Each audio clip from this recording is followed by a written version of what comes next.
If you're watching this right now, there is a very good chance you did not stumble upon this video by accident. Something in you has been feeling it for weeks, maybe months, the quiet, the distance, the people who used to call you every day who suddenly don't. The friendships that used to feel effortless that now feel like work. The silence where there used to be noise. And somewhere deep inside, you have been asking a question you're almost afraid to say out loud. Why is everyone leaving me right now? Why does it feel like I'm being left behind while everyone else moves forward? Why does it feel like doors are closing instead of opening? I want you to hear something today, and I want you to hear it clearly. You are not being punished. You are not being forgotten. You are not falling behind. You are being separated on purpose by a hand far wiser than your own, because something is being built in you that could never survive in the environment you used to live in. This is not abandonment.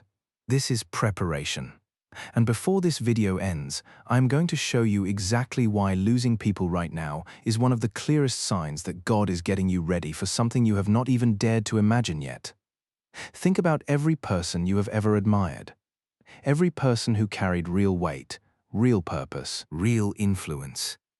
Not one of them got there while surrounded by the same crowd they started with. Every single one of them went through a season where the room got smaller before their life got bigger. That is not a coincidence. That is a pattern woven through history, through scripture, through the lives of ordinary people who were about to become extraordinary. And if you are in that season right now, if the room around you has been getting smaller, I need you to understand what that actually means. It does not mean you did something wrong. It means you are being prepared for something right. Let's talk honestly about what this season actually feels like, because I do not want to sugarcoat it. It feels like loneliness. It feels like confusion. Some nights it feels like grief, because in many ways it is grief. You are losing relationships that once felt permanent. You are watching people who used to be close pull away, go quiet, stop reaching out. Some of them you pushed away because something in your spirit told you the closeness had to end. Others walked away on their own, and you were left wondering what you did wrong. Let me tell you something that took me a long time to understand. You probably did not do anything wrong at all. You simply outgrew a chapter. And some people were only ever meant to be part of that chapter, not the rest of the book. There is a reason Scripture is filled with stories of people who had to walk through isolation before they walked into destiny. Before Joseph ever stood in front of Pharaoh, he stood alone at the bottom of a pit, betrayed by his own brothers. Before he ever wore the robes of authority in Egypt, he wore the chains of a prisoner, forgotten by the very people he had helped. Read that story again and pay attention to the order of events. Betrayal came first, isolation came first, forgotten promises came first, the palace came last. If Joseph had judged his life by the pit or by the prison, he would have believed God had abandoned him. But the pit was never the end of the story. The pit was the beginning of the process that made him ready to lead an entire nation through famine. Before David ever wore a crown, he spent years in caves, hiding from a king who wanted him dead, surrounded by nothing but a small group of men described as being in distress, in debt, and discontented. Think about that description for a moment. The very men God gave David in his season of exile were not polished, powerful, or influential. They were broken men in a broken season. And yet those were the same men who would later become his mighty warriors, the backbone of his kingdom. David did not lose access to good people in that season. He lost access to the wrong people so he could be surrounded by the right ones at the right time, even if those right people did not look impressive yet. Before Moses ever stood in front of Pharaoh and said, "Let my people go," he spent 40 years alone in the wilderness, tending sheep, far away from the palace he grew up in, far away from the identity he thought he had. 40 years is not a short season. 40 years is not a quick disappointment. That is an entire era of isolation and quiet obscurity. And yet that wilderness season is exactly what shaped him into the only man capable of leading an entire nation through the actual wilderness later. God was not wasting those 40 years. God was building patience, humility, and dependence that could not have been built anywhere else. And before Jesus ever began his public ministry, before he performed a single miracle in front of a crowd, he was led into the wilderness completely alone, for 40 days, without the comfort of companionship, without the noise of a crowd, without the affirmation of followers. Scripture makes it clear that this was not something that happened to him by accident. He was led there, on purpose. Before he could feed the multitudes, he had to be tested in solitude. Before he could pour out to others, he had to be filled and proven when no one else was watching. Do you see the pattern now? Every major assignment in Scripture was preceded by a season of separation. Not because separation is punishment, but because separation is preparation. Noise cannot build what silence builds. Crowds cannot build what solitude builds. Comfort cannot build what discomfort builds. If you are in a season where people are pulling away, where invitations have slowed down, where your circle has gotten smaller, I want you to stop interpreting that as rejection. Start interpreting it as positioning. You are being positioned, not abandoned. Here is something else I need you to understand, because this is where a lot of people get stuck and start blaming themselves. Not everyone who leaves your life is being removed because you failed them. Some people are removed because they were never meant to walk into the next season with you. Every person you meet is assigned to a chapter, not to the entire book of your life. Some people are seasonal. They show up to teach you something, to walk with you through a specific stretch of road, and then their assignment ends. That is not always a tragedy. Sometimes it is simply the natural end of a purpose that has already been fulfilled. Think about Abraham. God told him to leave his country, his people, and his father's household. Not some of them, all of them. Before the promise could be fulfilled, the old environment had to be left behind completely. Abraham could not carry the fullness of what God had for him while still standing in the middle of everything familiar. The blessing required distance from the familiar. If God is currently distancing you from what is familiar, from people who felt like home, from routines that felt safe, it might be because the promise ahead of you cannot coexist with the comfort behind you. I also want to address something a lot of people feel but rarely say. Sometimes the loneliness you're experiencing right now is not just about people leaving. It is about you changing in ways that no longer fit the old dynamics. You used to laugh at things that no longer feel funny to you. You used to tolerate conversations that now feel draining. You used to chase environments that now feel unfamiliar, even suffocating. That is not you becoming cold or distant for no reason. That is growth. Growth always creates friction with your old environment, because your old environment was built around the old version of you. This is why so many people, when they start growing spiritually, emotionally, or in their purpose, suddenly feel like outsiders in rooms they used to feel completely comfortable in. It is not that the room changed, it is that you did. And here is the hard truth. You cannot carry the next version of yourself into every old relationship and expect it to fit the same way it used to. Some relationships were sized for who you were, not for who you are becoming. Let's talk about Job for a moment, because his story is one of the most honest pictures of loss in all of Scripture. Job lost his wealth, his health, and even his children, all within what feels like a matter of moments in the text. And in the middle of that devastation, even his closest friends turned against him, accusing him instead of comforting him. If anyone had the right to ask, "Why is everyone leaving me?" it was Job. But notice what Job never did throughout the entire book. He never stopped believing that there was a purpose behind the pain, even when he could not see it. He said something remarkable in the middle of his suffering. He declared that when he was tested, he would come out as gold, not silver, not bronze. Gold. He understood that the process he was walking through was not random suffering. It was refinement. Gold does not become gold by sitting comfortably on a shelf. Gold becomes gold by being placed into fire, hot enough to burn away everything that is not actually gold. The heat does not create impurities in the gold. The heat reveals what was never truly gold to begin with and removes it, leaving only the pure substance behind. If your life feels like it is in a furnace right now, if relationships are burning away, if comfort is being stripped from you, understand what is actually happening. You are not being destroyed. You are being refined. Everything that was never meant to be part of your future is being separated from you so that what remains can be pure enough, strong enough, and ready enough for what is coming next. I want to speak directly to something you might be feeling right now. The fear that this isolation is permanent, that you will always feel this alone, that the people who left are never coming back and no one new is coming to replace them. Let me tell you something important. Isolation seasons in Scripture are never described as endless. They are described as seasons. A season by definition has a beginning and an end. winter does not last forever. Even in the harshest winter, spring is already on its way. Even before you can see a single sign of it. The soil does not look alive in winter. Nothing is blooming. Nothing is growing visibly. But underground, roots are deepening. Preparation is happening in the dark, long before anything is visible in the light. This is exactly what is happening in your life right now, even if you cannot feel it. While it looks like nothing is happening, roots are going deeper. Character is being formed. Dependence on God, rather than dependence on people, is being strengthened. And when spring finally comes, and it will come, you will not just survive it, you will bloom in a way you could not have bloomed if your roots had stayed shallow.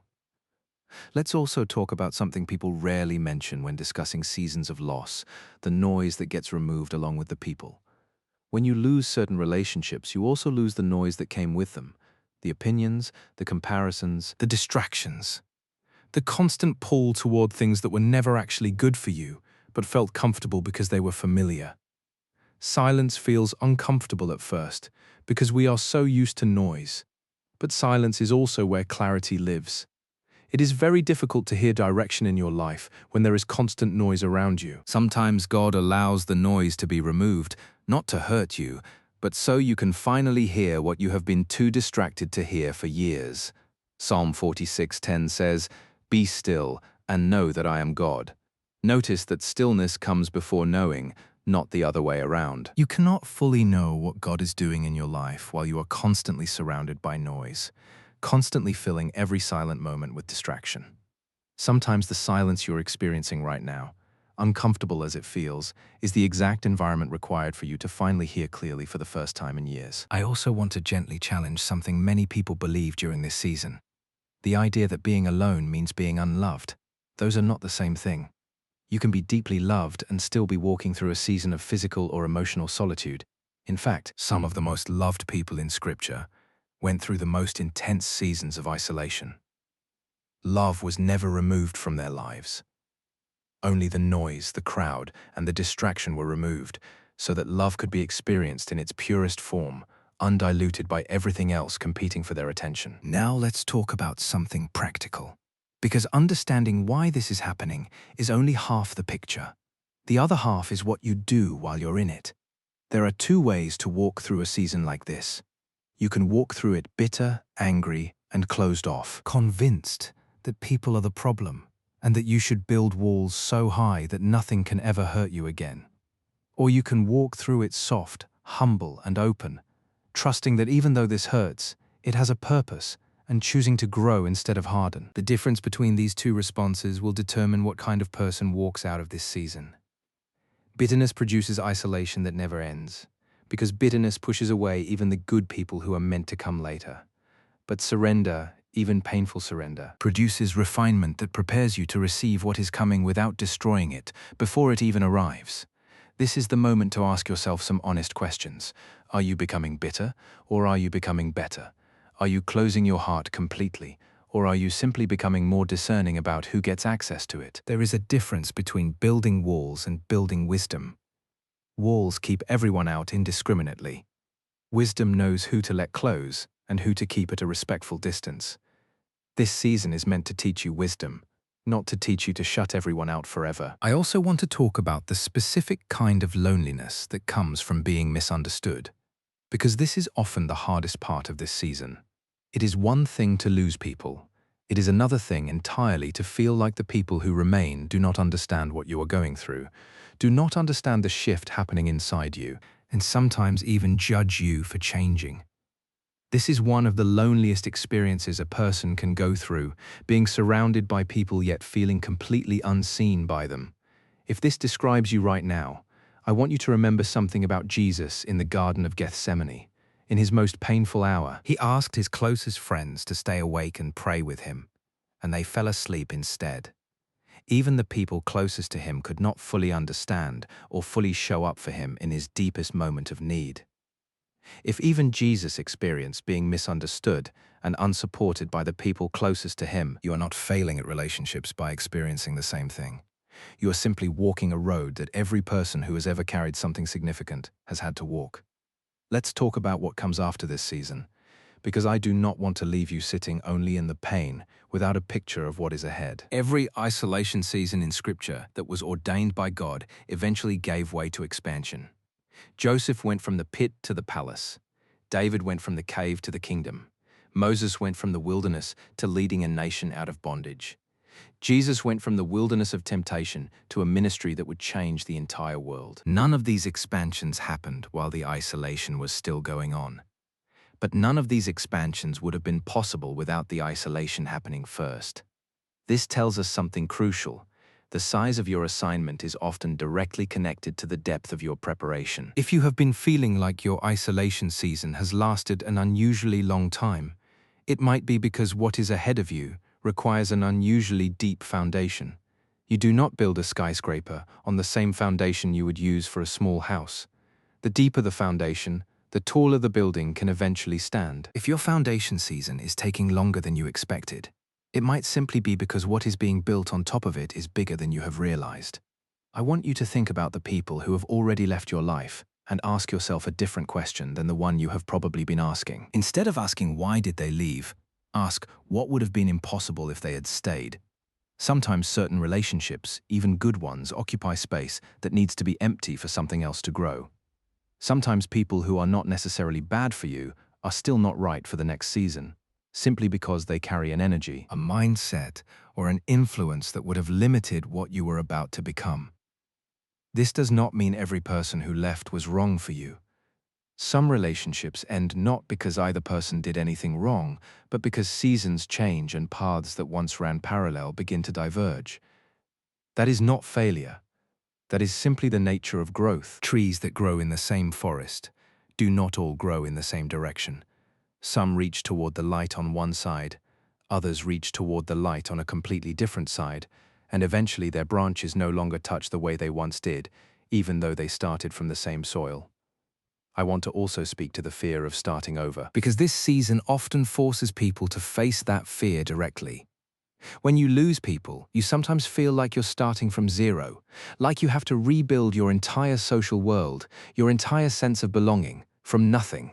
But here is something important to remember. Starting over is not the same as starting from nothing. You are not the same person you were the last time you built relationships or built a life.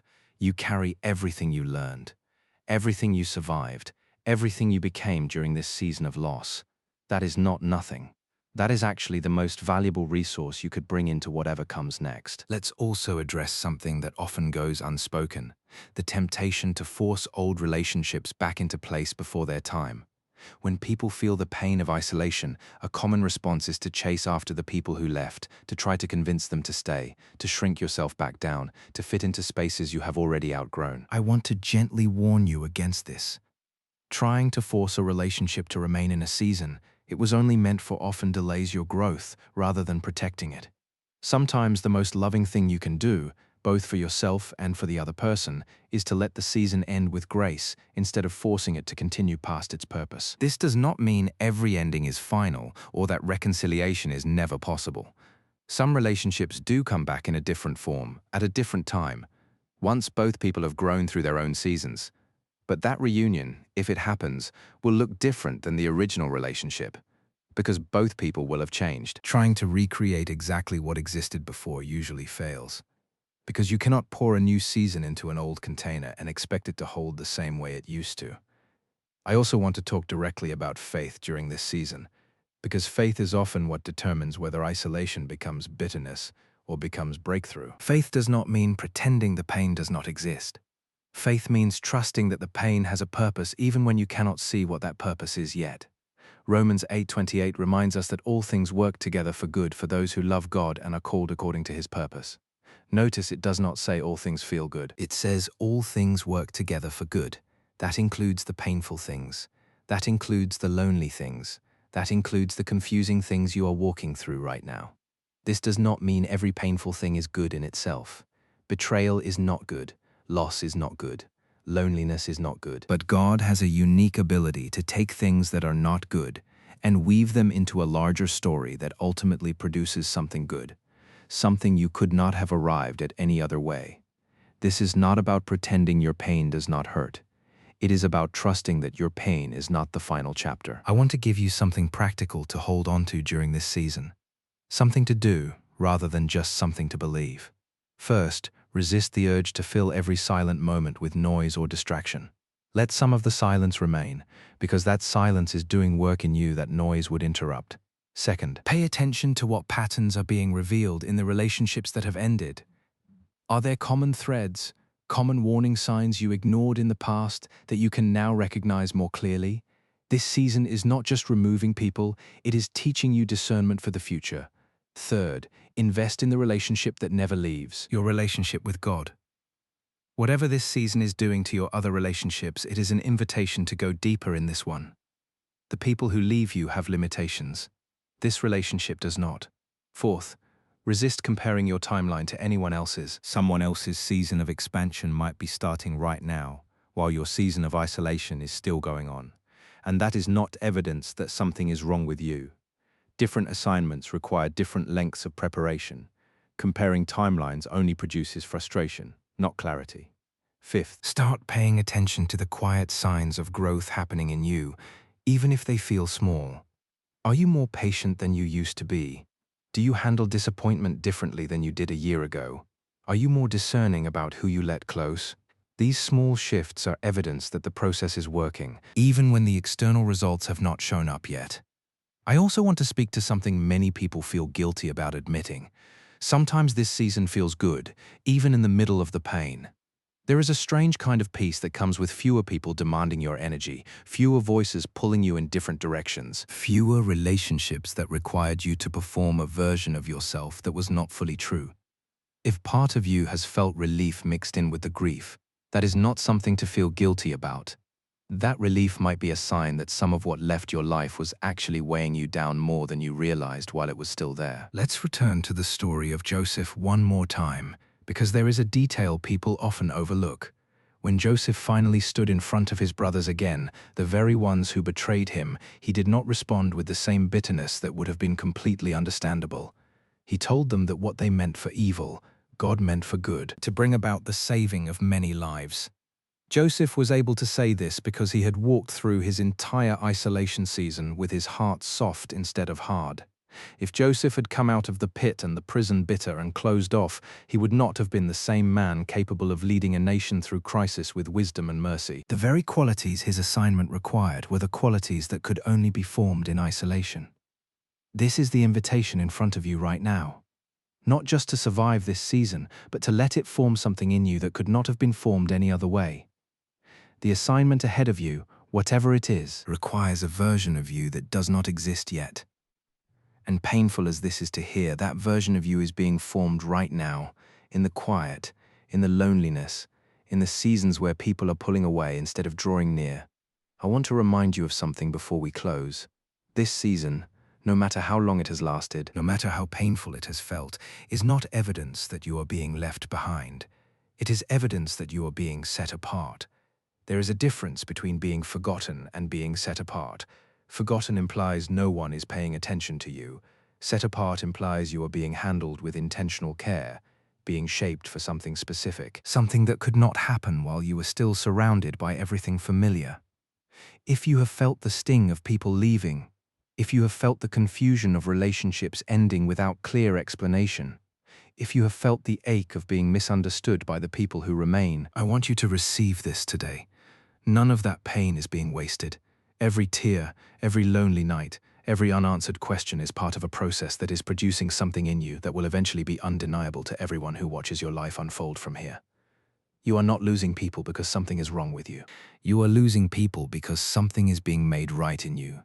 Something that required space, something that required silence, something that required distance from everything comfortable and familiar. The very isolation you have been afraid of is the exact environment being used to prepare you for something bigger than the life you are currently grieving. So if you needed to hear this today, if this has been speaking directly to something you have not said out loud to anyone, let this be the reminder you carry with you. What feels like an ending right now is actually a beginning still hidden from view. Trust the process, even when you cannot see the outcome. Trust the silence, even when it feels heavy. Trust that the hand shaping your life right now knows exactly what it is doing, even when you cannot make sense of it from where you are standing. If this message meant something to you, take a moment to share it with someone who might need to hear it today.